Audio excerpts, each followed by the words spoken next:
Yung backstory ng Bucana Bridge, and then he said na okay lang naman. So ang nangyari dyan ay ang Bucana Bridge is kaparte ng buong coastal road ng Davao City. So hindi siya yung coastal road hindi siya makakatawid ng Bangkerohan River kung wala yung Bucana Bridge. At that time na mayor ako, may budget ang coastal road pero unfunded ang bridge. And it was made known at the time to former President Duterte that the bridge is unfunded. At siya ay naghanap ng paraan para mabigyan ng pondo yung bridge. So noong nakahanap siya ng pondo, ay sinimulan yung negotiations, sinimulan yung mga planning, lahat ng paperworks para doon sa bridge na yon ay sinimulan na.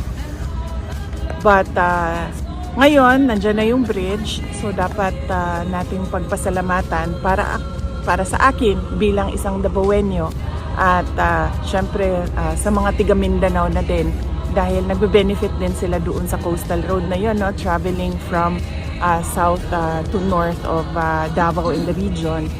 Nagpapasalamat kami kay dating Pangulong Rodrigo Duterte dahil hindi siya tumigil sa paghahanap ng pondo para doon sa tulay.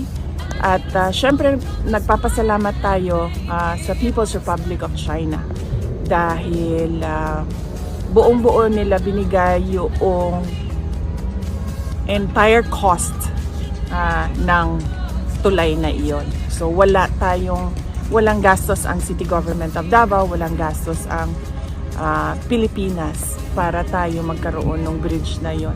At napakahalaga ng bridge na iyon dahil hindi mag-connect ang south to north kung wala yung bridge. What is your reaction, VP, with the statement of President Bongbong Marcos saying that this is one of the 4 legacy projects under his administration so far? Basta sa akin, yun na lang. Bilang Davaoenyo at bilang Mindanaon, nagpapasalamat ako kay dating Pangulong Rodrigo Duterte dahil ang totoo talaga niyan, alam niya at the time yung problema ko bilang mayor.